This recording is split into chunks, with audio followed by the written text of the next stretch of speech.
Good day, beautiful people, on another episode of Just What the Are You Talking About? We're going to continue on with part 2 of my talk with Leslie on grief. Hope you guys enjoy it, and this is a continuation from the previous one, so we're going to dive right on in. See you guys. Hope you enjoy it. I'm from a law enforcement background. I want you guys to see me like this, all the time, and I feel like this.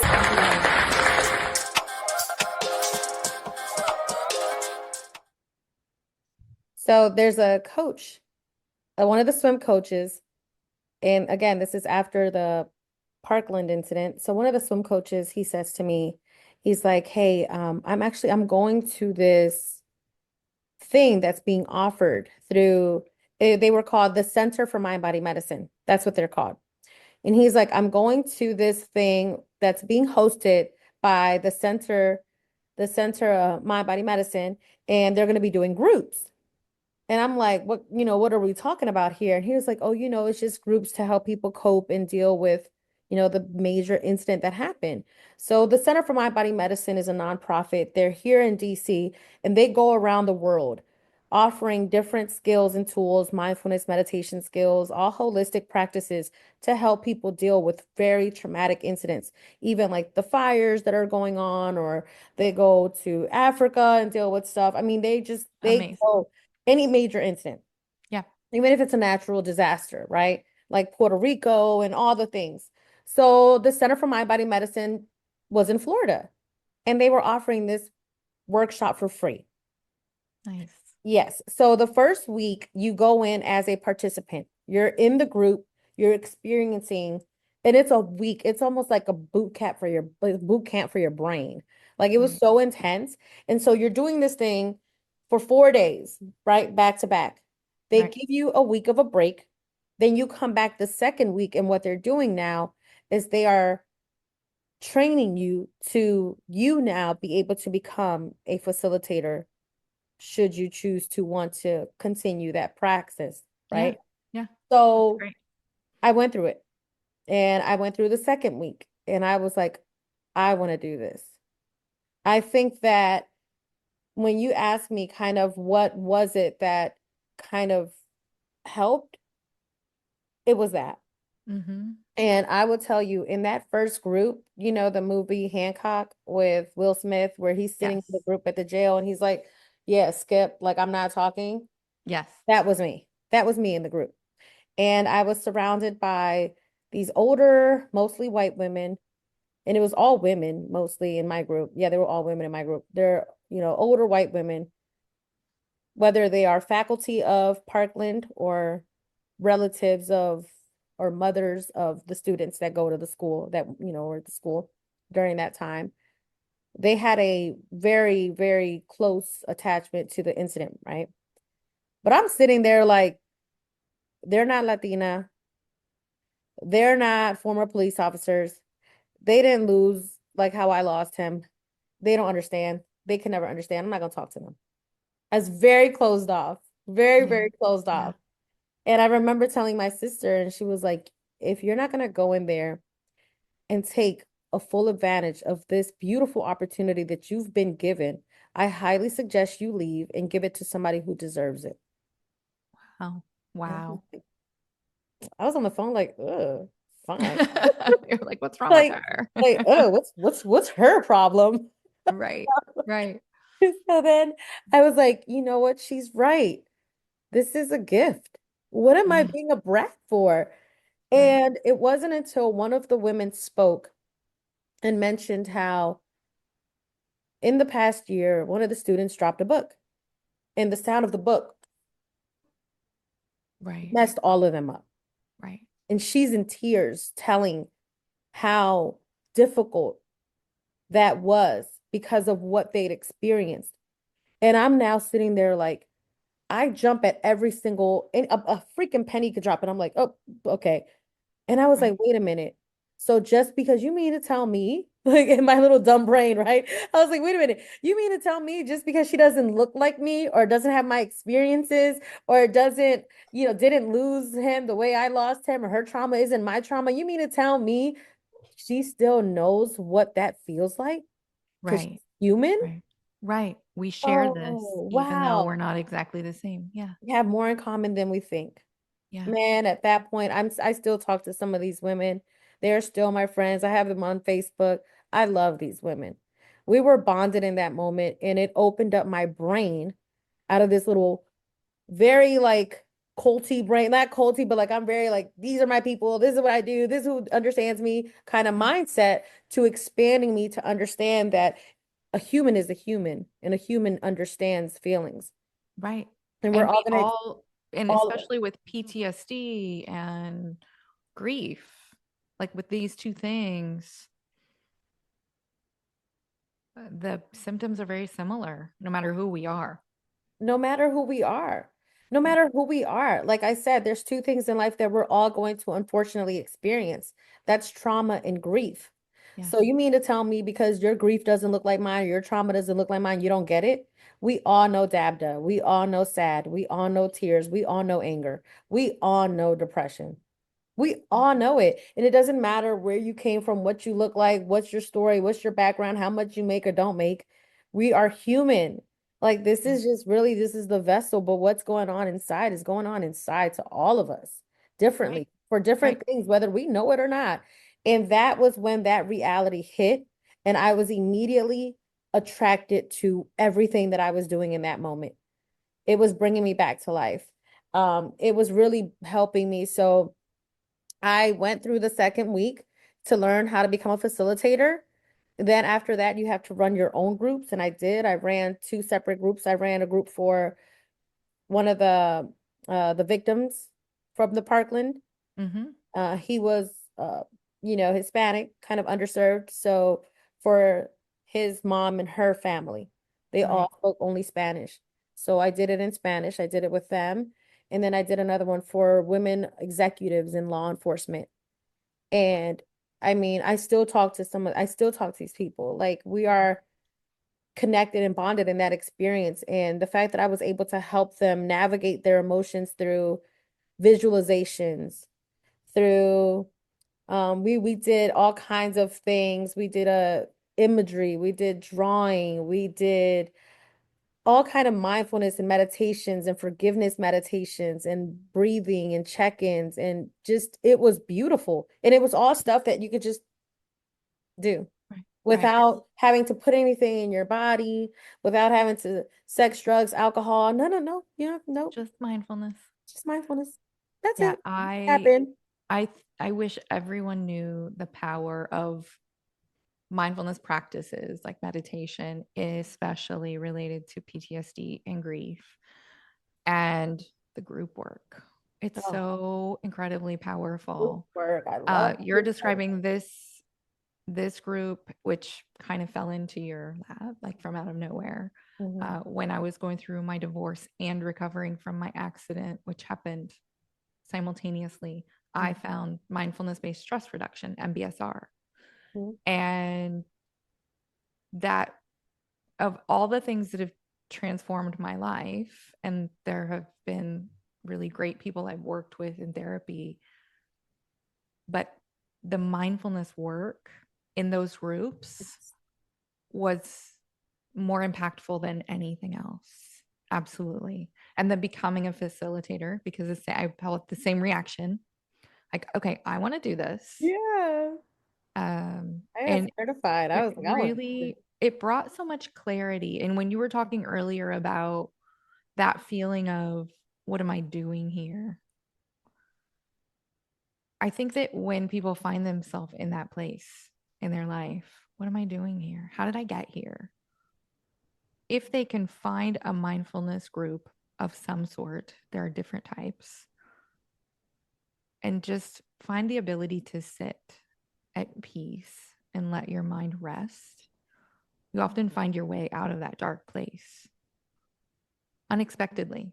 People think we need to do all this talking and do all this processing. And sometimes the answer is really just in Quiet. silence. It's quiet.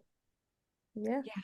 Because I always say it's kind of like you can say it's a fog or like cobwebs, right? So when you have so much trauma and so much grief and complex trauma, most of us have complex trauma from childhood too.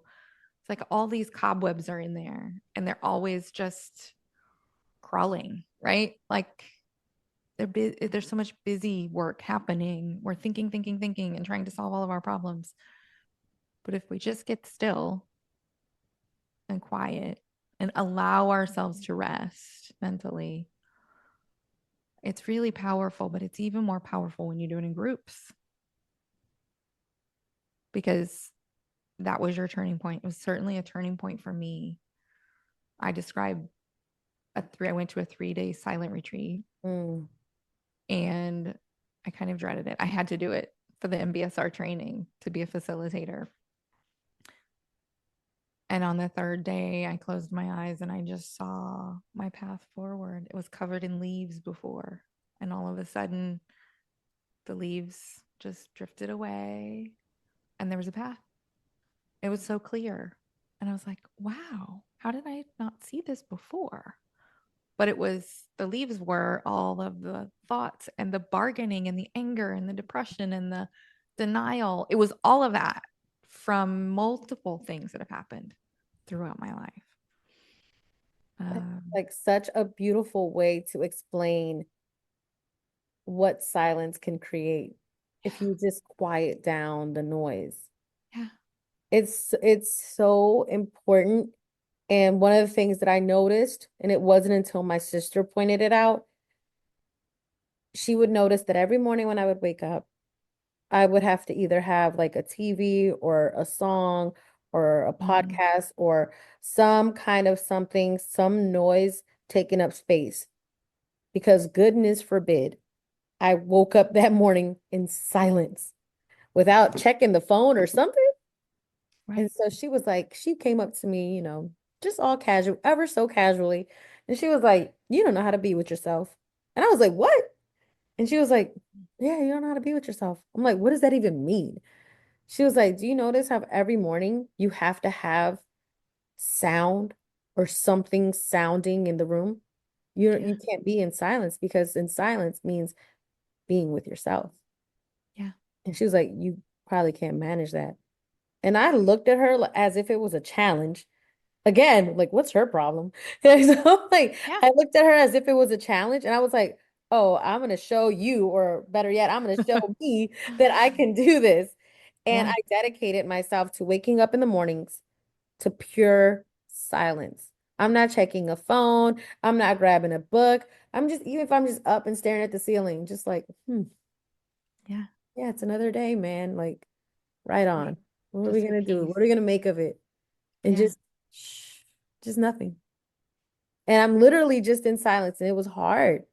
It was hard at Mhm. first, and I realized that I was trying to mask the silence with any kind of noise Yeah, because to silence everything around me would mean that me would become loud, and I right. just didn't want to hear no more of that. Right. It's an avoidant behavior. You're Of course. avoiding dealing with your own real thoughts. Yeah, because there's so many, and it's so There's much, so and it's just like many. it's overwhelming, and you're just like, I'm not doing anything. And Right. beauty of silence, man, and especially if you do silence in nature, oh, chef's kiss. That Right. is just like, guys, I'm telling you, me and Leslie have lived this because we lived it. Silence in nature is chef's kiss. It is the most beautiful thing because you are surrounded by the most beautiful noises that you never thought to give time to. And Yeah. they are gifts. It's the leaves, the wind, the birds, a little river if there's one in the background. Even if you're in the city and you're hearing chaos, you just listen to your city, listen to the movement of the world. Right. Like, and Right. just in silence. And in that silence, the creativity that comes out of it Mm, afterwards and the right. enlightenment, like there's just like this light bulb moment that may even come up depending Right. upon the question. And as you mentioned, doing that in group, because I then went on to facilitate groups. That's one of my favorite things to do now. When you see that light bulb moment happen in real time with somebody that's in your group as a facilitator, that is the most rewarding thing because in that moment something happened, their switch happened, and you Right. got to see that. And you know that now that person is going to go from whatever they're doing to switch. This is what I should be doing. This is where I should be going. Let me Right. do that Their now. path is going to clear. Yep. So your path started clearing when you were doing the groups, you were Yes. leading the groups, Mm. and then what was next? I think the one thing that also contributed to my path as well was movement. Mm, Definitely, I started surfing and I started getting more involved in the ocean. That's nature, man. Being with nature. mm, If anybody listening has ever surfed, even if you body surfed or just ridden a whitewash, that feeling of like being so united with an ocean that way is incredible. Like I can't explain it. And I know some people are terrified of the ocean and it's whatever, but riding a wave in the ocean like that was I can't even explain how my life really went from black and white to color. So I wow. knew then there's a couple things I knew I needed to do. There's also a shaking and movement thing that we are trained to teach with the Center for Mind Body Medicine. My movement looks like the ocean or swimming, surfing, being in the ocean, and the gym. I Okay. now combine that with meditation and mindfulness techniques, and it was just becoming more clear and clear and clear. And one of the things I also want to mention to those of us that are in that space where we're like, what am I doing at this job? Like, what the heck? Like, what am I actually doing? I ask that you have grace with yourself, and I also ask that you give gratitude to that place Mm, because we need to be grateful for our struggles. If my yeah. struggle was working at a chain restaurant, that's a blessing, man. That place taught I needed to go through that, not only to meet Mm, the people I did, but also to experience what I experienced to get to where I'm at now. right. Right. It It's a was all driving force. yeah, but it's important. I don't look down at any other things that I did when I had to, because I was like, man, how am I gonna make like ends meet? And I Right. was just working wherever. I worked at a Cuban sandwich spot making sandwiches. Yeah. Like, and then the guy didn't want to pay me, so I got my money. But anyway, the point is, the point is, please don't look down at any position that you're at right now, because if you are listening to this and you are like, man, what am I doing at this place? The fact that you're being that curious with yourself, that is something to be so grateful, so like applaud yourself about that type of Mm, questioning. absolutely. People don't do that. Absolutely. They stay in the mundane routine. Yeah. So applaud yourself for that, for sure. Yes. Yes. That is true. All very, very true. Yeah. Very true. So, yeah, I think that circling through a few of the coping mechanisms in addition that you were using and that you recommend for people who are going through, you were going through a tremendous loss of two things, your Hmm. job and your love. And so that was a double hit for you. And I know you haven't highlighted or gone really through specifics of each of your stages, but we have a pretty clear picture Yeah. of what they looked like. When someone at least has the awareness that they need help or they need to do something in addition to what they're doing, what are their first steps? So they've already recognized that there's something that needs to be done. Mm-hmm. So here's what I did. Once I realized that there was something that needed to be done, I thought to myself, who is somebody I admire? Mm-hmm. Living or not, male, female, doesn't matter. Who's somebody I admire? And I thought of that person. And then I started to write down traits that I think that person has. They're independent, they're humble, they're hardworking, they take care of their body, they're mindful, they're patient, they're kind, they're this, they're that, they're family oriented. I wrote down all those things.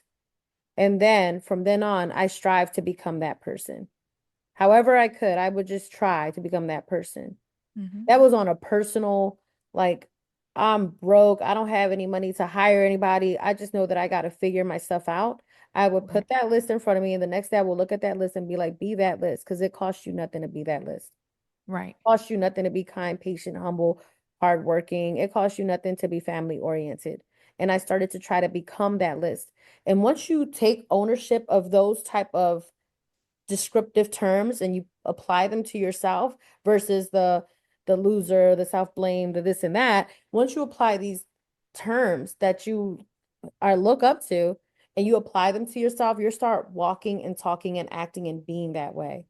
Right. Once you start acting and walking and talking and being that way, I know this is going to sound all hippy dippy and weirdo, but I promise you, not only are you going to want to surround yourself around different people and environments, but different people, your kind of people will be attracted to you. Mm, Light attracts light, but be right. careful because dark also comes to it. But you'll know if you know and you're taking care of yourself, you'll know like, no, that's not my kind of person. But Right. it was crazy how, Leslie, people were starting to come to me that I would never think would come to me and talk to me and say things like, man, there's just something about you. Like, I just want to talk to you. I don't know. You just like give off this energy. And Mm-hmm. one of those was actually the CEO of a nonprofit organization that I went on to work with, and I learned so much from. And they are the ones that got me started on public speaking. And Nice. I met her, Awesome. the CEO, I met her in the Mind Body group. She Wow. heard my testimony. She was in my group. Serendipity. Yep. She was in my group, and I was at this point training to be we were all in the second week group where we came back to now learn how to be facilitators. And she was in there. She heard my testimony. We were on break. She comes outside. Shout out to Sheila. She comes out and says, I want you to work for us. Like, you're amazing. And I was like, mind you, what did I tell you? I had just quit the Buffalo Wild Wings. Right. It I'm just fell surfing into for like place. we're surfing in South Florida trying to help these kids. Like I'm making like no, I don't know how I'm gonna eat. Like it doesn't even it makes no sense. And she's like, I want you to come work for us. And I'm like, yes, I don't know what it is, but yes, I will do it. Right. I'll do it. I'll do whatever. And then she told me what it was. And it's just like this amazing nonprofit. And I ended up being working as the outreach person. I was the face of the organization. So as the face of the organization, my goal was to go out to community events, table events, shake hands, step on stages, talk about the organization. And one of my dear friends, who still is my dear friend, Billy Morgan, was like, Bev, yeah, you got to go talk about the organization to Davie Police or some police department in South Florida. And I was like, oh yeah, you know I can't do police. She was like, why not? I was like, dude, I haven't been around police officers since the shooting. Like I can't see a uniform or hear a radio or see a cruiser. I'm gonna throw up. Like it makes me sick. She was like, yeah, well, I can't do it, and that's your job. So this is the details. And she never talks Wow. to You were me like just that. thrown in. She never talks to me like that. And she knew what she was doing. She knew that it was time. I swear she's like my Mhm. angel on earth, that one. And I went and I'm shaking in my boots. And I'm in front of all these police officers. And I talk about the organization. I'm like almost about to throw up and I'm about to leave when this girl comes and she starts talking about her experience as someone who got locked up with a mental health issue. And I found out that this course was yes, crisis intervention training. So it's teaching officers how to approach someone with a mental health issue. She Huh. was talking there as as a person that had been locked up and how they didn't respect her mental health issues, how they didn't approach it like appropriately. And she's educating them. And I was like, whoa. And I went to the coordinator and I was like, hey, so who talks to the officers about how to take care of their own mental health? She was like, oh, I mean, we kind of do that, but it's really so that they know how to work with the community. And I was like, I think it's important that they need to know how to work with themselves in order to work with the community. Do you mind if I share a quick can I share my stuff? And she's like, what is it? And I told her, she was like, oh my God, I'm so sorry what you went through, but that's beautiful. Can you please do that? Can you talk after her? And I was like, okay. Leslie, I went back up there and that was my first time. And they all stood up, standing ovation. They hugged me and Wow. they were like, Oh, they looked at me, dude. They looked at me and they were like, you're still one of us. wow. Wow. Hmm. Incredible. Yeah. It took off from there. Wow. Amazing. What an amazing story. Like you trusted when you stepped away from Buffalo Wild Wings with no I had plan. nothing, no With plan, no plan, no you money. just trusted. Yeah. Wow. And then it fell into place very quickly and your It path was like started clearing. it was like a snowball effect. I'm telling you, if you just take that leap, it was a snowball effect. I then got connected with the United Way of Broward and Amelia. Love her. She works for them. And she was like, you need to write a book. You need to start your nonprofit and you need to be talking on stages for a living. She was like, that's what you need to do. And I did. I started my nonprofit. I'm writing my book and I'm talking on stages. And she's watching me still. Incredible. And she's like, Incredible. you did that. And I thanked her for getting my master's because she has one. I was like, thank you. She was like, you did that. She's like, that was all you, girl. But I'm Yeah. telling you how people just started falling into place and the path, right? The leaves were just clearing out more and more and more to like, here we are now. Wow. It's Yeah, I crazy. think it's a kind of a unspoken strategy. I'm going to say a strategy or a tool for people who have suffered a tremendous loss and gone through a horrific trauma is turning your tragedy into triumph and telling the story and helping others. So using the things that you've gone through to help others is also healing for you. Yes. And we can't immediately do that. I think a lot of times people go through something like, oh, she's going to be a spokesperson someday for, X, Y, and Z. It has to, Yeah. it has to be on each person's timeline. And they, again, circling back to the whole point of this episode, you have to go through the grieving process in order to get to the place where you can do something useful and good with what's happened to you. And there's no other way to say it than to just be really honest and knowing that it's not a pretty place, man. But Yeah. most of the places that are worth getting to aren't, Right. right? But We'd on the rather, other side, it's oh yeah. better than you can imagine. What? Because you can stay at the good paying job and get the retirement when you're now at an age where you can't even enjoy retirement because you're freaking, we're like tired and old or whatever. Or take that leap. It's scary. And I'm telling you, as an entrepreneur, it is rough. It's not for the faint of heart. So you're gonna go through the heavy. It's gonna be hard. Mhm. It's gonna be long nights and, early mornings or whatever the thing is. But yes, it's gonna be worth it. And Yeah. it's gonna try you. It's gonna try you. You're gonna be challenged. You're gonna be challenged in what am I a part of? I just lost everything. I lost my career, my promotion, my retirement money, my benefits. How are we gonna, keep everybody insured and all the things as you're trying to pursue your passion? And it's a grief, it's a loss of identity, it's a loss of career, it's a loss of money, it's a loss, and the loss always feels like a definite thing. But if you are going into a loss to get somewhere where you're meant to be, keep going. That loss feeling will get lost as well. Yeah. Yeah. It's- That brings up something that we haven't touched on, and I'm interested in your opinion. Oftentimes, when people go through or have experienced a lot of trauma or a traumatic event and a loss, they go through a period of apathy, and some people stay there where they're kind of in a place of what's the point? What's the point? Nothing matters.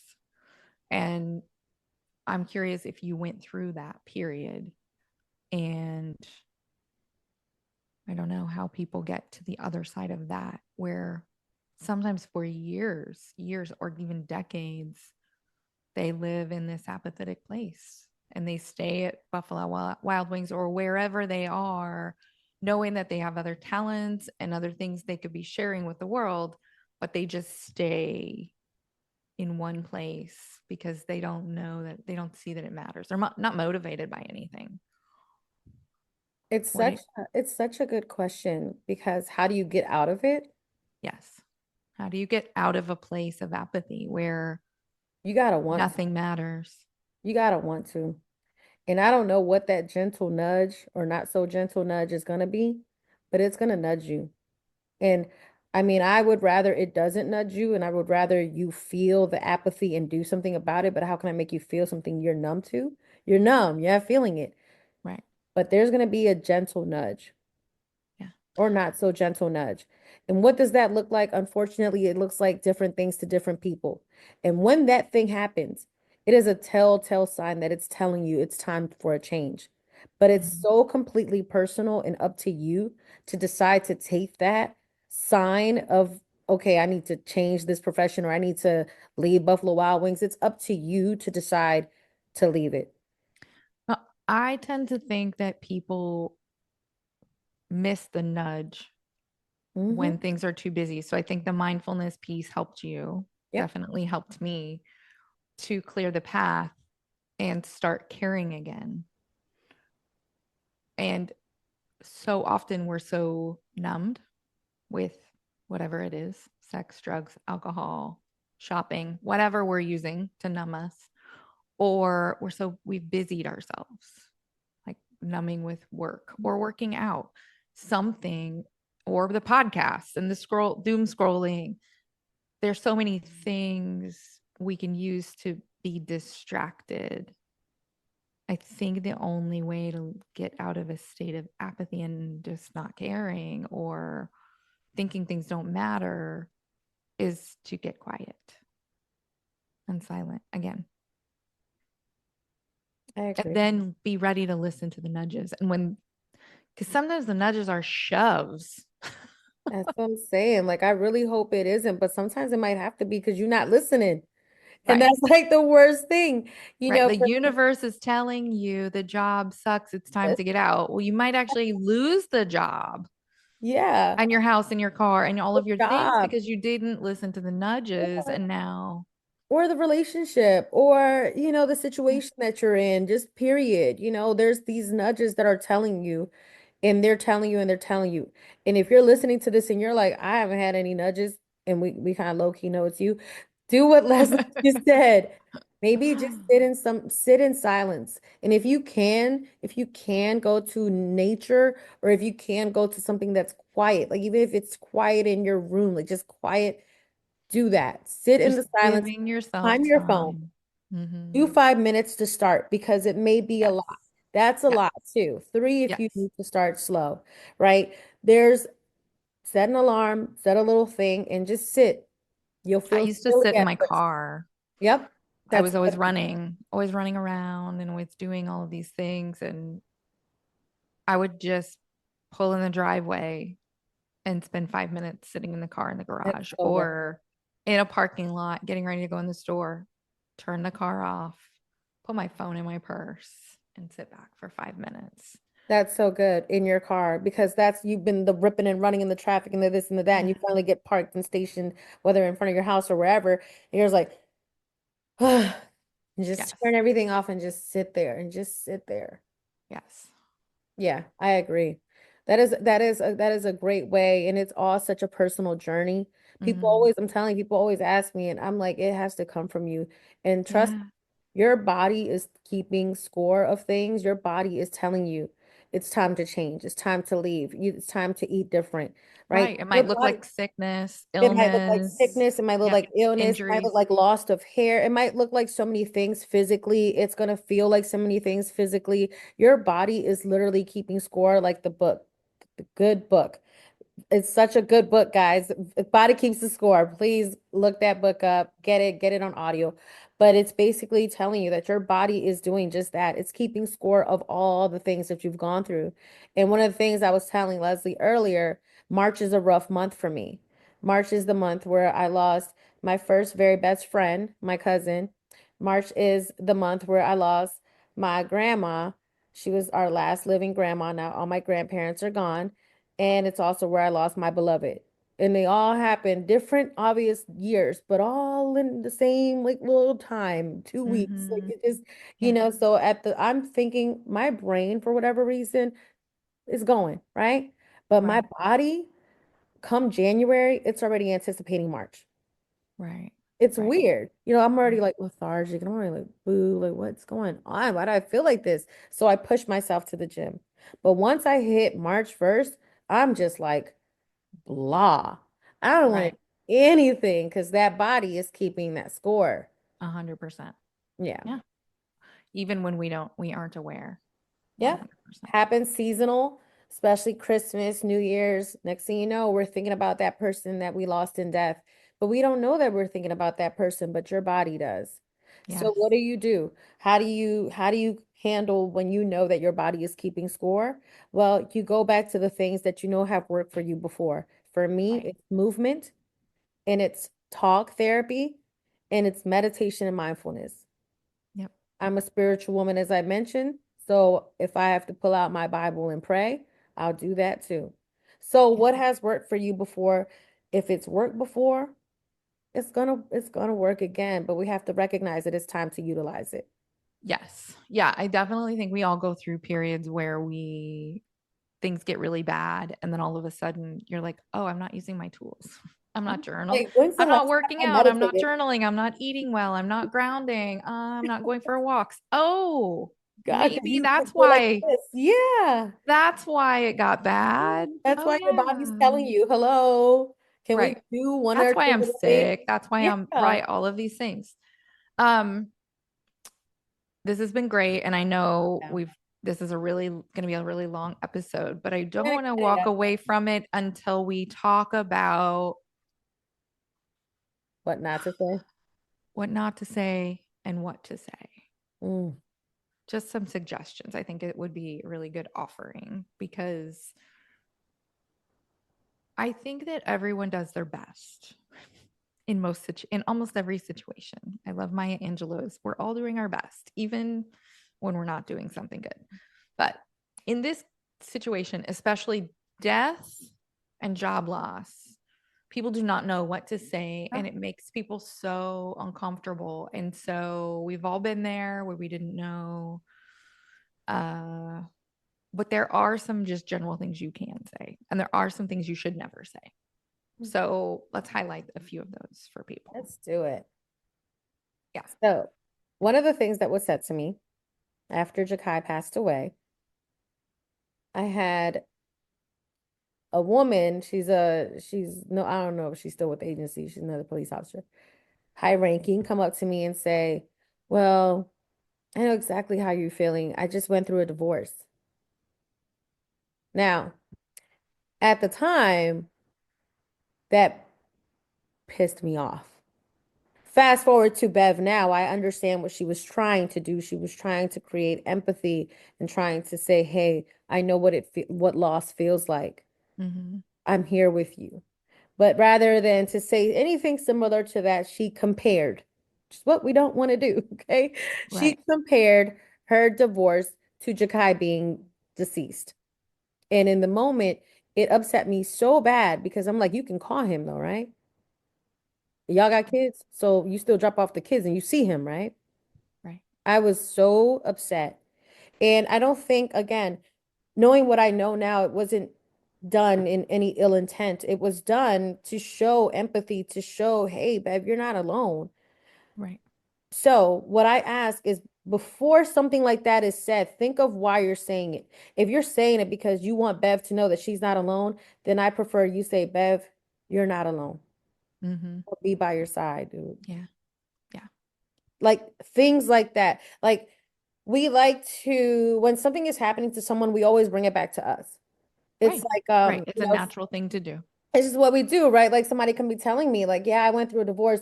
Oh, for real? Yeah, I remember this one time when I went through a breakup. It's not about me. It's about them and their divorce right now, right? Right. So if you want But to it make is it a very natural thing for very people to natural. want to do that and want to tell the Hmm. story of someone they lost, but Yeah, you don't have the capacity if you just no, lost someone no, to hear about their no, story. I And don't want to. they're human. We understand they're doing their best. Yes. But if you're listening and someone has just suffered a tremendous loss, it may not be the right time to share your own loss. No. You could say something very quickly, Mhm. wow, I lost my boyfriend. If you ever want to talk, I'm here. Beautiful. That would be, but you don't tell the story. No, And, but it's hard it's because hard. It's hard. everyone, we all are carrying our own grief, and other people's grief does tend to bring up our own. And some people who haven't really worked through theirs, it comes up in really strange comments. But I agree, that's a good one. I think everything happens for a reason is also a really terrible thing to say. Yeah. Um, some people do not like hearing they're in a better place. Our religions and our beliefs about the afterlife are all different. Yeah. And so don't assume that that is going to bring someone peace. Yeah. At least you still have, you know, I think one of the most hurtful things that was said to me after my dad died, which caused me to delay my grief for 20 years, was, were you even close to him? Mm, So diminishing how mm. much someone Yeah. should grieve based on any factor about the person's relationship with the person who's passed, Mm. or if it's a job, oh, you didn't even like that job. Doesn't matter. Matter. Doesn't matter. Doesn't matter. Doesn't Doesn't matter. matter. So anything like that, I think, is just a no. No. It's a no. One Um, one that I've gotten was, I mean, you'll move on. you're beautiful. You'll find someone else. Like, A no. full body out. Right. Right. What are you saying? Right. Like I get that you're trying to I guess convince me that I'll meet someone. That's not the point. That's not what we're, Right. and I get it. And guys, we're not saying this because we haven't done it or because we think we're better or Right. whatever. We've made these mistakes before, Oh, yeah. but if we're trying to really be less grief illiterate, that's not something I would recommend saying to someone when you go up to someone and it's like, oh, you'll move on, you'll meet somebody else. That's not the point. It's not that, and it's not comforting. And it Not comes the down point. to intent versus impact. People's intent when they are saying something to you after you've suffered a loss, the intent is always good. Yes. The impact is not. No. So stick to some very general things like, I'm here for you. Yep. I feel like I'm so sorry for your loss is okay for Yeah, most I people. think so. It's a That's very kind generic thing, but it's safe of and common. it's It's safe. okay. We And know it works. right, stick with safe. Stick with safe. Like no stories, no making it about you. After my accident with my friend, another person came to help. They were just actually coming, and endless stories of her own experiences. I was Oh two my and three God. days out from No. an accident with my own trauma, and my friend was in a coma. And this person couldn't stop talking about, I couldn't even focus. Like I was, so yeah, like, and still, Intent versus impact. We get what they were trying to do, but the impact, right, no, right. Don't make it about you. Don't no, make it no, about you in any way ever. no, It's no, no. never, it's never about you. It's always about the person. And so, um, Oh, I want to discuss like what this one person told me, was sharing with me. She lost her son to suicide. And I can't imagine the devastation of losing a child, and mhm. especially any suicide is, I can't imagine. She's extremely just, it just happened going through it. And you have the officer that comes to give the notification. I'm already kind of like sinking in my seat because I'm like, oh God, what did this officer do? Because it's like never good, right? Whenever they talk about like, and then this officer, I'm like, oh God, here, what now? Please, no. And Right. she's like, Bev, we were there, it just happened. I'm going through it, I'm going through it, I'm going through it. I'm hysterical. And he comes to me, looks at me, he's like, It says my name. He's like, you're gonna be okay. Like, you're gonna be okay. Yeah. She was like, he had no knowledge of knowing that I was gonna be okay. Right. He looked Right. scared saying that to me. She was like, but you know what it did? And this is coming from her. She said, you know what it did? And I'm like, oh my gosh, what did it do? Like, is she so mad? Did she go to his internal Right. affairs? Did she write like what? She was like, it gave me hope. Oh, And I needed hope that's what she needed. because I Yeah. had lost all hope when I lost my son. And I'm like, do I recall anybody come up to me and being like, Bev, you're gonna be okay. Even with like a trembly voice and a teary eye and just an intense look in my face and just be like, you're gonna be okay. Did I have that? I don't think I did. No. It's the affirmation she needed that she couldn't say to Yeah. herself in that moment. Hope. It's hope. Hope. It's hope. When it comes to death loss, the one thing that's gonna for sure work is giving somebody hope. And the Yes. best way to do that is to just let them know, I'm gonna be right here. If you need me, you're Hmm. giving them hope of the ability to be able to discuss something. You're giving them Yes. hope of the ability to have community and support again. You're giving them hope. We want to give hope because when you lose somebody in death, you feel hopeless, helpless, lonely, lost. Right. Right.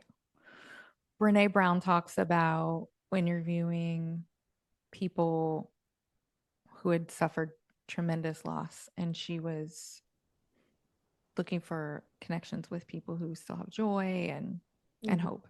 mhm, And I'll never forget what she talks about, and I think it's really relevant here because I think it's a really great thing to do if someone has suffered a loss.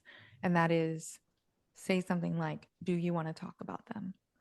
Because many times when someone is going through a loss or has gone through a loss, especially if it's these unthinkable tragedies, school shootings, suicides, loss of a child, they feel like people avoid them. You want to They avoid, they people tiptoe tiptoe around. around the deceased, and I'm like, I want to talk about him. Right. So giving them the ability to share their memories and talk about the person is tremendously helpful So helpful. because most people are too afraid. Mm-hmm. They're uncomfortable and they're afraid of being uncomfortable. So just saying to someone, do you want to talk about them, gives them such a relief. It's a relief And I'm because so glad you said that. It's so true. yeah, because otherwise you have all these beautiful memories of Jakai. And Mm-hmm. I think last year you were really going through it because there was a memorial. And I remember saying, tell me about him. Mm-hmm. And you talked on and on and on and on and on. And I hope it helped. But It did. Thank you. It did. yeah, but like we don't think about that because we're so uncomfortable because we don't know for sure what it feels like. But we know how we've felt when we've lost someone. And it, I think it's probably one of the most powerful Yes. gifts we can give to someone. Just sit with them, make the call, send the text. Do you want to talk about them? Mm, Yeah, of course we do. talk Because about all them. the thoughts of them are going through our mind Yes. over and over, and we're alone Already. with it. We're alone with that. But if we can share it, then it's beautiful. Like what you've shared today Mm-hmm. has been beautiful. Mm-hmm. Thank you. And it's even like like you said, like the reminiscing of that person. It Mm-hmm. almost brings a little bit of them back to life. Yeah. You, you know that they're gone, but you keep them alive in those little funny memory stories. And that's one of the things, like people tiptoe around talking about the deceased. Talk about him, say his name, tell his or her that their story. Talk about them. Get together and discuss them. And for like the holidays and stuff, or for any day really, make their favorite meal and be like, man, this was what they used to love to eat. Like this was their thing. You know, we want to honor that person, but we want to continue to honor our experience with that person. Yes. That matters. And have gratitude for it. I think that was Yeah. the point of Brene Brown's story. She said she even spoke with people from who had children in Sandy Hook who lost their lives, Mhm. and they lit up when they Talk talked about their about their baby. child. So instead of focusing on the loss and all of the thought patterns you can go down about that person no longer being in your life, they chose to tell the stories and be grateful for the time that they had that person in their life. That's beautiful. And that's what it allows you to do when someone says, do you want to talk about them? Mhm. They aren't, you're not saying, do you want to talk about what it's like to not have a No, no, person in your life no, anymore? No. no, not that. But you definitely want to bring back those memories. The memories, Yes, because there's so many. so many. So, guys, and again, this is just, listen, this is something that is not easy or probably comfortable for, you know, the outsider person to do as this person is grieving. But if you were to just gently sit next to them and try one of these tactics, let us know. Goodness forbid you have to go through it. We're hoping everybody's alive and well. But if you should come across this and you should learn, like, oh, really? Yes. And think for it about yourself if you've lost someone. Would you like it if someone came up to you right now and asked you, hey, do you want to talk about them? Think for yourself and answer that for yourself. Right. It may be too soon or it may not be a good time, but Yeah. there may be a time when But that I can is imagine that needed. most are going to be like, yeah, actually, I wouldn't mind talking about them. Like, I Yeah. miss them. You know, this is one thing they used to do. They used to annoy me, but I love it. And I know I miss it now, or whatever the thing is. So, just a couple things to think about, right? So, saying, you know, do you want to talk about it? Asking that question, do you want to talk about them is important. Bringing back memories about them is important. Um, I know Leslie was like, I'm going to be here. You know, if I went through something similar. If you want to talk, Mhm. I'll be around, Yep. right? Looking at that person and just letting them know you're you're going to be okay, Yeah. you know? And you're not telling them like you're reading the future or anything of that sort. What you're doing is you're sprinkling and you're giving them hope that they can see another second, minute, hour, 24-hour day without that person in their life. You're gonna Right. be okay. You're You're going to good. be okay is important because it's also okay that you're not okay Yeah, right now. yeah, it's fine. It's okay that you're feeling whatever you're The feeling. world is upside down. Like in a split second, your whole world just flipped. Right. But you Okay. are going to be okay. Yeah, because you will. Yeah. We all will be. Yeah. This is great. This was great. It was very good. Thank you for your stories and Thank being you. sharing all of this. It's your journey is a powerful story for anyone who's suffered any kind of loss and had life go completely upside down and find their way and purpose through some of the loss. Thank you. And thank you, Leslie, for keeping me going and asking me very important questions, keeping me on track and keeping us on track. We learned so much today, and we're just kind of rolling with it, but we learned so much. We learned about the 5 stages. We learned about the do's and don'ts after grief. We learned about how do you get that switch? When does it happen? What do you do when you're down there? We learned how we can use our own testimonies to create these triumphant like stories and utilize it. And we learned that grief is okay. It's going to look different to everybody, and the overcoming of it will as well. Yes. So, Yes. thank you, Leslie. All right. Thank you Thank you, guys for Steph. watching and listening. Thank All you. right. Love you guys. Bye. Thank you. Bye. From a law enforcement background. You guys to see me like this, like all the time. And I feel like this.